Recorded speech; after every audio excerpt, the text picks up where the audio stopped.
The Walking Dead, every human is already a time bomb. Once the heart stops, they reanimate, driven by a primal urge to devour. It's not just death anymore, it's transformation. The infected don't need to eat, breathe, or even sleep. They just move, relentlessly, endlessly, pulled forward by instinct alone. Walkers may seem slow, but that's a fatal underestimation. They shuffle with blunted senses, but the slightest sound, footsteps, whispers, a dropped can trigger a mass migration. 1 turns into 10, 10 turns into hundreds, and suddenly, your hideout isn't safe anymore. A headshot or brain crush is all it takes to stop them, but when you're facing a sea of decaying faces, all reaching for your flesh, it hardly matters. Barriers fall, fortresses crumble, safe zones turn into feeding grounds. To survive, humans smear themselves in rotten blood, masking their scent just to walk among the dead. Over time, what were once people rot into grotesque squealing husks, jaws snapping, limbs dragging, eyes empty, and somehow, they still adapt, still evolve. Because in this world, death isn't the end. It's the beginning of the hunt. Train to Busan. It began with a leak. Biochemical leak at a high-speed train's origin station turns passengers into living missiles in under a minute. One scream, and the nightmare begins. Spines crack, eyes gloss over, and the infected hurl themselves forward with bone-breaking force. These creatures don't walk. They charge, ramming into walls, crashing through windows, crawling like insects through tight corridors, turning a symbol of progress into a steel prison at 300 kilometers an hour. Now, train car becomes a new battlefield. The infected swarm in seconds, their twisted bodies piling up in frantic waves. There's no escape, only strategy. In the pitch black of tunnels, their eyes go blind, but every breath, cough, or sob becomes a beacon. Survivors must tiptoe through hell, praying the darkness keeps them hidden. But the terror isn't just in the monsters, it's in the people. Cars divide more than space, they divide morality. The rich seal the doors. The weak beg to be let in. Fear turns passengers into traitors. Because on this train, survival isn't just about speed or strength. It's about who you leave behind and how long your conscience can stay quiet. And then, he does it. A man, bruised and bleeding, holds back a locked door as infected slam against it. He knows it won't hold. But behind him, his wife and daughter are still running. He turns once, just enough to smile through the tears, and says, "Go." The last thing they see is him being swallowed by the horde. Last of Us. Cordyceps hijacked humans remain terrifyingly alive. Fungal mycelium plates burst through skin, granting them predator stamina and multiple assault forms. The infection doesn't just kill, it transforms, rewiring the brain while keeping the body breathing, twitching, and hunting. First come the runners, frenzied, freshly infected, still wearing the twitchy panic of their final human moments. They sprint, scream, and swarm like a hive with teeth. Then come the stalkers, half hidden in shadow, clinging to walls, using eerie echolocation clicks to hunt unseen. The clickers are a terrifying breed of zombie. What makes them so deadly isn't just their strength or viciousness, it's their blindness. Infected by the cordyceps fungus, their vision is lost forever, but they've adapted to hunt using echolocation. They make a clicking sound that helps them see their surroundings, and the moment they hear a noise, they'll zero in on their prey. This unique trait makes them unpredictable. Unlike other zombies that rush towards you the moment they spot you, clickers only react to sound, forcing survivors to move in total silence. There are the bloaters, massive, slow-moving tanks that rip and throw chunks of burning fungus and burst into poisonous spore clouds. And then, there are the shamblers, ancient fused horrors. More than one human body, tangled into a single breathing hive of rot and rage. Worse still, the fungus itself connects them.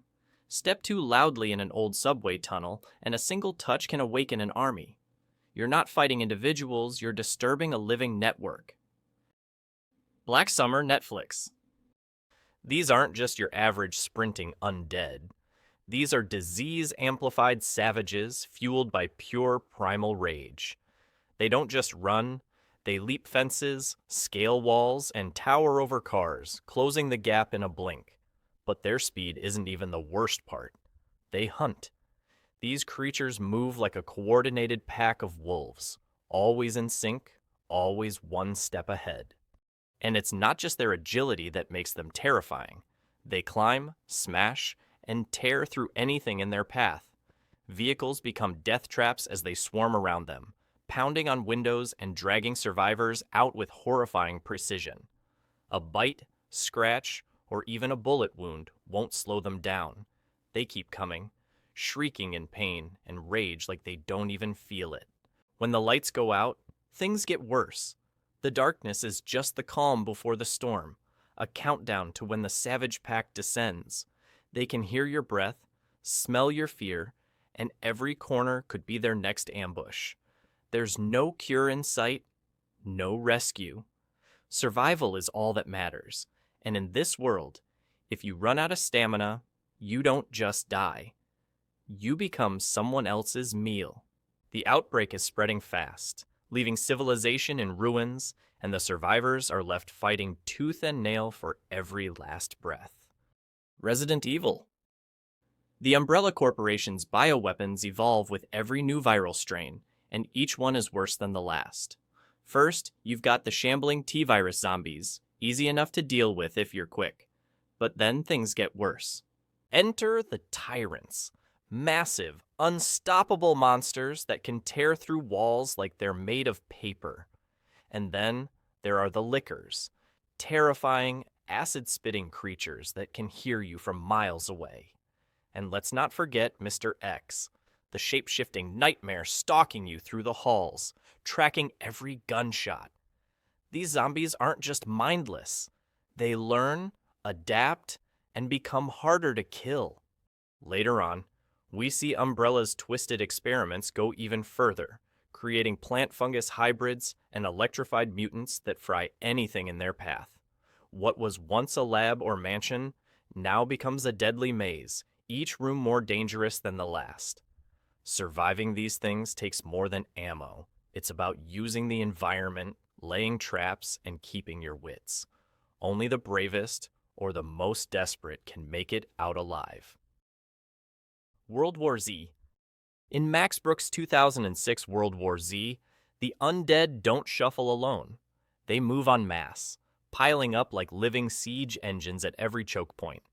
Brooks paints them as relentless and tireless. Villagers find their defenses failing as shamblers stack, forming grim ladders to breach barricades and fortresses. The 2013 film adaptation shifts gears.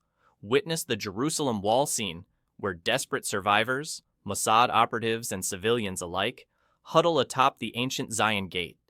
Beneath them, hyperfast ant-hill zombies swarm in a living pyramid, scaling walls in seconds and overrunning military defenses before anyone can react. Infection in both versions acts like a brutal stimulant. Victims feel an adrenaline surge that erases pain and exhaustion, turning them into mindless juggernauts.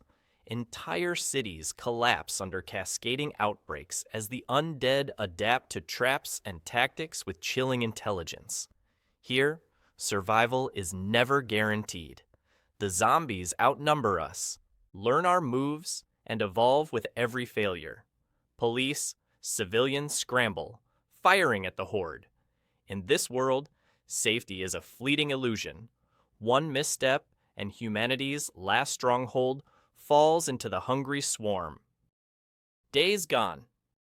The Freakers are the kind of nightmare you wouldn't wish on your worst enemy. Born from a mysterious infection in the Pacific Northwest, they aren't just mindless zombies. They're wild, predatory creatures that move in packs, hunting their prey with frightening coordination.